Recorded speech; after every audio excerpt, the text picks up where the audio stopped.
One act of reclaiming land in the Amazon has led to global questions. Who gets to decide the fate of this forest? And what does it mean when an indigenous community says, "This was always ours"? It's May 14th, 2025. Let's start at the beginning. After nearly 2 decades, the Brazilian government has officially recognized the Munduruku people's ancestral land, Muybu. That's 178,000 hectares of rainforest. Why is this so significant right now? This goes beyond ownership. For the Munduruku, it marks the end of a struggle that began formally in 2007, when they first asked for government recognition. But the process kept stalling.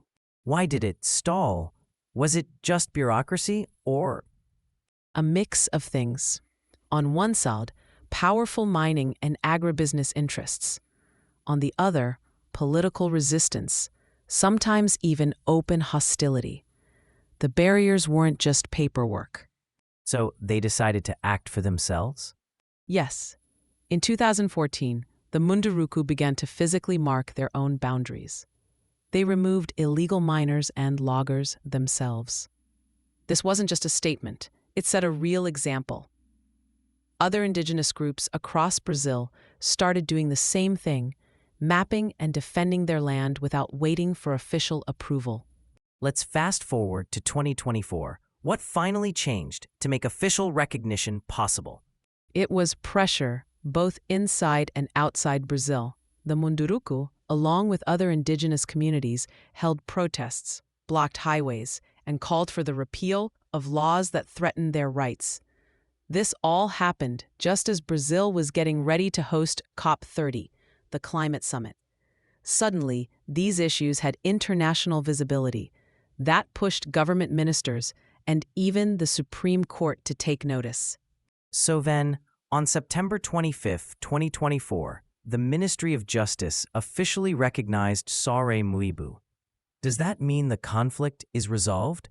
Not completely. Recognition is just one phase. The land still needs to be physically demarcated, meaning boundaries marked out on the ground. Illegal miners and loggers have to be removed. And, crucially, the president still has to give final ratification. Without that, the land is still at risk. Legally, does the government have the authority to remove illegal miners right now, or does it all hinge on the president's signature? Under Brazilian law, invaders can only be expelled after the president signs the decree. The ministry's declaration is progress, but it's not the last word. In the meantime, the Munduruku keep up their own monitoring and protection, but they're vulnerable. There's real risk from illegal interests. Let's zoom out for a second. Why does this matter for people beyond the Munduruku? Environmentally, I mean. The Amazon is vital for the global climate. Studies consistently show that where indigenous groups have control, deforestation rates are much lower. In Muybu, illegal mining has already led to mercury contamination. Securing this land means better forest protection, not just for the Munduruku, but for everyone.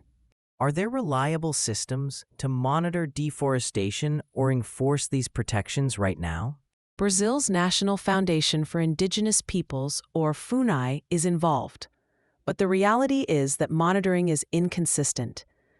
Across the country, 44 indigenous territories are still waiting for official recognition. There's ongoing pressure from mining and logging and even from companies trading carbon credits without full consent. Enforcement remains a big challenge.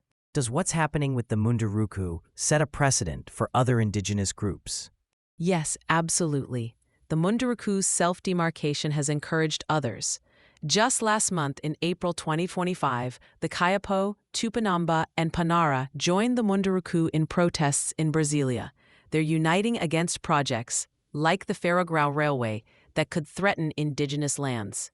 This is a growing, coordinated movement. What does this mean for the future of indigenous rights in Brazil, both on the land itself and politically? This is a test case. If the government follows through with demarcation, ratification, and protection, it signals that indigenous rights and environmental protection are priorities. If not, it could encourage those who want to weaken protections and exploit the land. And on the global level, why should someone outside Brazil care about what's happening in Muybu? The Amazon is sometimes called the lungs of the planet. Protecting indigenous land is one of the most effective ways to keep forests healthy. That affects carbon storage, biodiversity, and ultimately the climate for everyone. So this isn't just about one place.